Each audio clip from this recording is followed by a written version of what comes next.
Welcome back to the deep dive. You guys know we love to dig into your requests, and this one has been coming up a lot, T. Yeah, this one's really popular. Malta. Malta, Malta, Malta. Everyone's curious about it, but especially about where exactly it lies. More than just like, oh, Mediterranean. Right. Yeah. Like, how do you actually get there? How does it relate to, the rest of Europe where a lot of our listeners might be traveling from? So we dove into the sources you guys sent. And, spoiler alert, Malta is T-I-N-Y. like, surprisingly small. Smaller than you think. Smaller than some cities. I know, right? Yeah. It's wild. But that small size, and indeed where it's located, that's played a huge role in Malta's history. Huge, yeah. I mean, we're talking Phoenicians, Romans. Oh, yeah, I saw that. Arabs, the Knights of St. John. Like, it's been ruled by a lot of different empires over the centuries. I mean, both sources really emphasize that whole middle of the Mediterranean thing. Yeah, it's not just a cute tagline. Closer to Sicily than Africa, but way further from Gibraltar than I pictured. Right, like way further. And that's key to understanding why Malta was so strategically important. Yeah. It wasn't just about being a pretty island. Right. Controlling Malta meant controlling, well, trade routes, having a powerful naval base. So it's like whoever held Malta kind of held a key to the Mediterranean almost. Exactly. Speaking of holding, can we talk about World War II? Because, the sources said Malta was the most bombed place. Most bombed, yeah. And that goes back to location again. Right in the heart of everything, Malta became this vital target. Yeah, you can't really escape the action when you're right in the middle of it all. It was a tough time for the Maltese people, that's for sure. But they got through it. They did. And now they've got this amazing independent nation, though I guess those ties to Britain are still there through the Commonwealth, right? Absolutely. Even though Malta's been independent since, 1964, you can still see that British influence today. Interesting. How so? Driving on the left side of the road, for one. Okay. So some things are hard to shake. Yeah, for sure. Speaking of things that are small. Uh-oh, back to that. Did you know Malta is actually smaller than Antigua? No way! Barbuda, Andy the Maldives. Get out of here. Those are all places we think of as island getaways, right? But Malta's even tinier. That's wild. I know. And yet it's got one of the highest population densities in Europe. Wow. Okay, so dense population. Yeah. Tiny island. Smack dab in the middle of the Med. History influenced by, empires across the globe. I'm hooked already. But you mentioned travel earlier. Right. Where exactly does Malta sit compared to, other places people might be coming from, like London, Paris, that sort of thing? Okay, so that's where things get interesting. And that's where those distances really matter. Okay, lay it on me. Imagine you're planning a trip from, say, London. You're looking at a flight of about, 3 hours. But from Rome, less than 2. Whoa, okay. So for someone in Rome, Malta's practically a weekend trip. What about, other popular spots? Yeah. Paris, Berlin? Paris to Malta is a bit further, around 3.5 hours. And Berlin, you're looking at closer to 4. Okay, so further than Rome, but still within that easy European getaway range, maybe. Yeah, you could swing it. What about Spain? I feel like a lot of people might picture it being just a quick hop across the water. Right. That's where the map can be deceiving. Remember, Malta's further east than you might think. Even from Barcelona, you're looking at a flight of over 2.5 hours. Oh, wow, I had no idea. This is already changing how I picture Malta in relation to the rest of Europe. And that's exactly what we're aiming for. Understanding these distances helps you see that, while Malta's part of Europe, it's also got its own distinct identity, shaped by its location and all those historical influences we talked about. Okay, so no quick jaunts from Spain. Got it. What about those closer spots? Rome, we said, is under 2 hours. Does that mean Malta's basically an extension of Italian culture? Not at all. While there's definitely Italian influence, remember all those other empires that ruled Malta. You've got Arabic, Norman, even Phoenician traces in the culture and language. Ah, that makes sense. It's truly its own blend. It really is. And that probably explains why people are so curious about its location, right? Yeah. It's not just a dot on the map.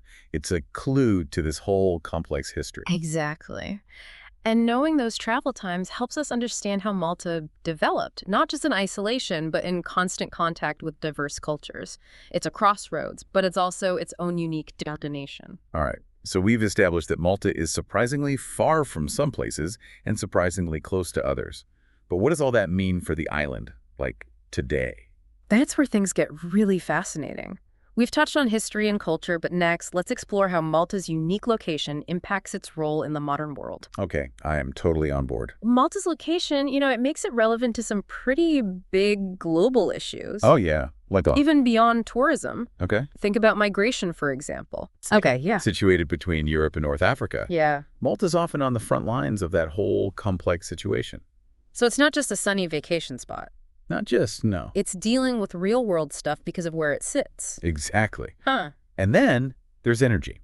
Okay. The Mediterranean's got a lot of potential resources. Right. And Malta's right in the thick of it. Yeah. That could mean a big role for them in Europe's energy future. It's kind of mind-blowing that this little island could have that much influence. It is, yeah. And of course, we can't forget tourism. Of course not. Those stunning beaches, the history, the culture. Yeah. Malta's become a huge tourist destination. It has. And its location plays a part in that, too. Right. Easy to get to from different parts of Europe. Yeah, as we've seen. So we've got migration, energy, tourism, Yeah. all these things connecting Malta to the wider world because of its location. But didn't you say something about it being in the European Union? I did, yeah. How does that fit in? Right. Since joining the EU in 2004, Malta's become even more integrated into Europe's economy and politics. I see. That strategic location, Yeah. which was once all about military bases and trade routes, now impacts things like migration policy. Oh, wow. Even things like where they get their funding for environmental projects. So it's like being part of the EU amplifies the importance of Malta's location. Absolutely. Okay. It gives them a voice on the European stage. Right. And it also means they're subject to EU rules and regulations. Gotcha. It's a two-way street. Okay, so Malta's got this unique spot in the Med. It's part of the EU. And that all adds up to a pretty significant role in the world, right? It does, yeah. But what does that actually look like? Give us some specifics. We'll take the migration issue, for example. Okay. Because of where it's situated, Malta receives a lot of migrants and asylum seekers trying to reach Europe. Right.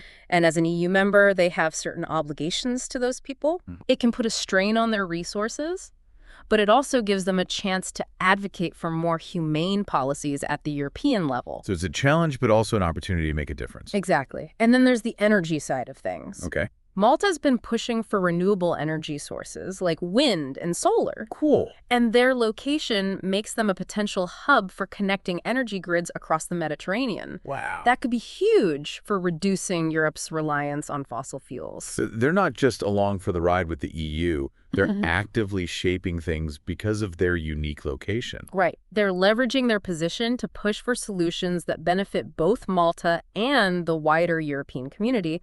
And let's not forget about the economic impact of tourism. Right. Being a popular destination brings in revenue, creates jobs, and helps boost Malta's overall economy. Okay, I'm seeing the pattern here. Location, location, location. It's impacted Malta's history, its culture, and now we're seeing how it shapes their role in the EU and on the global stage. Precisely. And that brings us to a really interesting question. What does the future hold for Malta? Ooh, good one. As the world changes, how will they continue to leverage their unique position? Ooh, good question. I'm already thinking about climate change, the shifting geopolitical landscape. It feels like Malta is right at the center of a lot of big trends. It is, and that makes understanding their location all the more important. Yeah. It's not just about geography. Right. It's about understanding the forces that are shaping the world today and how Malta might navigate them in the years to come. All right, so we've gone from ancient empires to modern-day challenges, and it all comes back to that little dot in the Mediterranean. What a journey. But I have a feeling we're not done yet, right? You're right. We've covered a lot of ground, but there's still one more layer to this story. We've talked about Malta's past and present, but what about its future? How might its location impact the lives of everyday Maltese people? Ooh, I like where this is going. Okay, so we're back, and I'm really curious to hear more about this future of Malta thing. We've talked about how its location has shaped its past, its present, but what about everyday life for the people who live there, you know?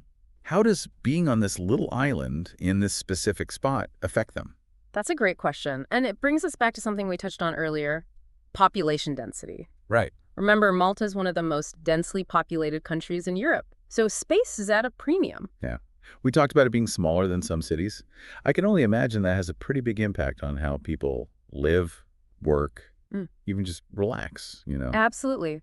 Think about housing, for example. With limited land available, apartments are the norm for many Maltese people. Makes sense. And while there are, those stunning coastal villas you see in the brochures, Right. most folks live in more urban settings. Okay, so not everyone's got a beachfront view. Not quite. But one thing you do find is a really strong sense of community. Yeah. People are used to living close together, so there's this natural warmth and friendliness that you might not find in more sprawling places.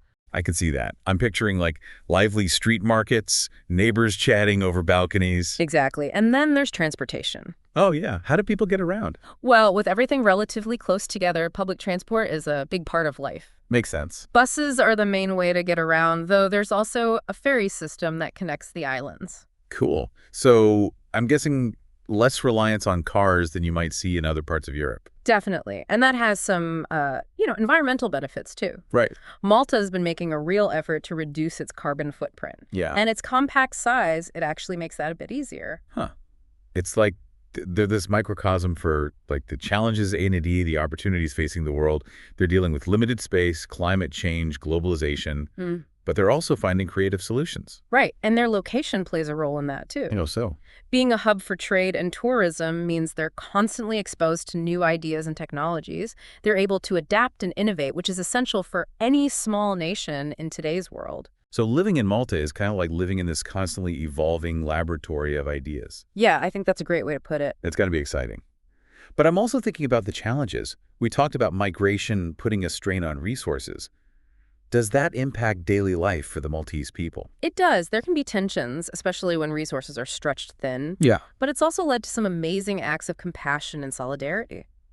Many Maltese people are actively involved in helping migrants integrate into society, That's great to hear. providing language lessons, job training, and just a friendly face. It sounds like the Maltese people are pretty resilient. I mean, they've dealt with a lot throughout history, right? Invasions, bombings, and now they're facing these modern challenges head on. Exactly. And I think that resilience, it comes from their strong sense of identity, Right. which is so tied to their location. They're a small island nation, but they're proud of their history, their culture, their place in the world. So it's more than just where they are on the map. It's about what that location has made them. Adaptable, resourceful, and connected to the wider world, even as they maintain their unique identity. Beautifully put. And that's why understanding Malta's location is so essential. It's not just a piece of trivia. It's a key to unlocking the story of this fascinating nation. Absolutely. I mean, we were started this deep dive wanting to figure out where exactly Malta is, how close or far it is from other places, and we ended up exploring its history, its culture, its role in the EU, and even the daily lives of its people. It's amazing how much one little island can tell us about the world. It really is. So to our listeners, we hope you've gained a whole new perspective on Malta. It's more than just a beautiful destination. It's a place with a rich past, a vibrant present, and a future full of possibilities. And as we've seen, its location is at the heart of it all. Thanks for joining us on the deep dive. Until next time, keep exploring, keep learning, and keep those questions coming.